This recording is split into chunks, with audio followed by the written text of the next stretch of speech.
नमस्कार, मैं डॉक्टर राजेश्वरी ऋषिश्वर आपका एक बार फिर से स्वागत करती हूँ अपने और आपके यूट्यूब चैनल पर। आप सभी को देवउठनी एकादशी और तुलसी विवाह की बहुत बहुत बधाइयाँ हो, शुभकामनाएं हो। कार्तिक मास जिसमें त्योहार, परंपराएं, उत्सव हमेशा होते ही रहते हैं और प्रत्येक उत्सव, प्रत्येक कहानी, प्रत्येक नियम हमारे और आपके लिए बनाया गया एक ऐसा सिद्धांत है जिसका अगर हमने थोड़ा सा भी पालन कर लिया तो इस सिद्धांत के माध्यम से हम बहुत कुछ पा सकते हैं। आइए समझने की कोशिश करते हैं तुलसी विवाह।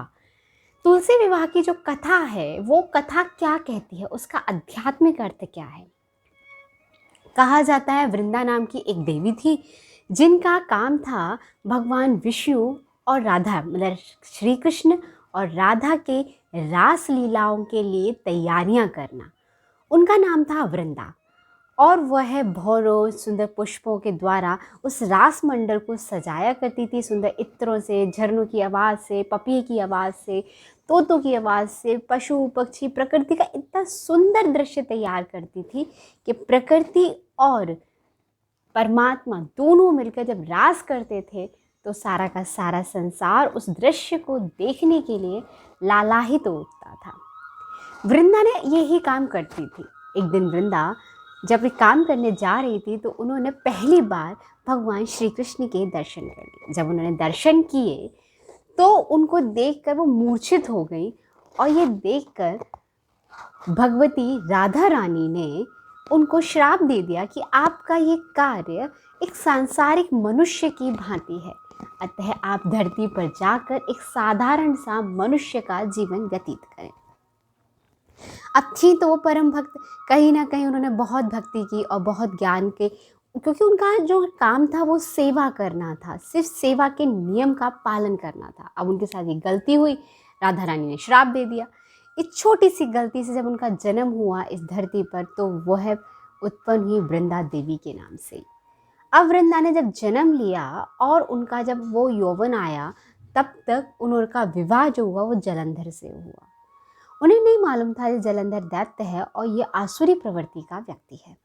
बस वह अब उनका जो नियम था ना सेवा का, उस सेवा के सिद्धांत को वो फॉलो करती और जलंधर का साथ देती रही। भगवान स्वयं आए, नारायण स्वयं आए, उन्होंने वृंदा को समझाया कि तुम गलत का साथ दे रही हो, तुम सत्य का साथ दो और सत्य पे चढ़ो। जब वृंदा ने इस चीज़ का पालन किया तब जलंधर का वध हुआ और संसार में फिर से सुख शांति स्थापित हुई। कहानी ये है। अब इसको थोड़ा सा आध्यात्मिक अर्थ समझने का प्रयास करते हैं। हम सभी भगवान को प्राप्ति के लिए निरंतर कुछ ना कुछ करते रहते हैं। मंदिरों का सजाना, भगवान की लीलाओं का पठन पाठन, जाप मंत्र, साधना, यज्ञ, हवन, सब कुछ करते रहते हैं।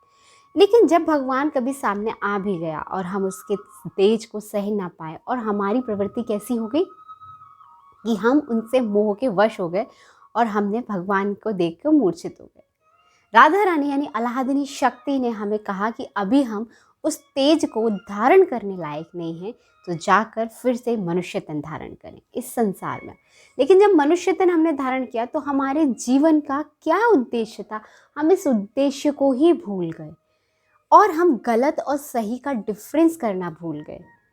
तो गलत और सही का जब डिफरेंस भूले तब भगवान परमात्मा स्वयं आकर हमें इस जड़ शरीर से चैतन्य करने के लिए कहते हैं कि आप देवी परमात्मा को यानी मुझे आराधो, ना कि इस जलंधर को जो सारे संसार को विकार रूपी अग्नि में जला रहा है। काम, क्रोध, लोभ, मोह, अहंकार, इस जलंधर को नहीं। जब देवी तुलसी वृंदा के रूप में भगवान विष्णु को आराधती हैं तब जाकर उनकी मुक्ति होती है और भगवान उन्हें एक ऐसा वरदान देके जाते हैं कि संसार रहे ना रहे लेकिन तुम्हारे अंदर औषधीय गुण होंगे। तो जो उसका पार्थिव शरीर था वो दो हिस्सों में बढ़ जाता है, एक गंडक नदी में और एक तुलसी के वृक्ष में। गंडक नदी का काम होता है कि संसार को सुख देते हुए जाना लेकिन अपने समुद्र तक मिलना। वैसे ही हमारे जीवन में कर्म की महानता, हमें सारे कर्म करने हैं लेकिन शरीर के रहते हुए हमारा उद्देश्य होना चाहिए कि परमात्मा से हमें कैसे मिलना। दूसरा उनका जो तुलसी का वृक्ष बनता है वो उसका गुण होता है औषधीय गुण। हजारों संसार के पौधे, हजारों औषधीय गुण अपना जितना पूर्ण कार्य करते हैं, उसका तुलसी का मात्र आधा पत्ता भी वो काम कर देता है। भगवान ने तब उन्हें वचन दिया कि जब आप इस रूप में होंगी तब मैं आपसे विवाह करूंगा।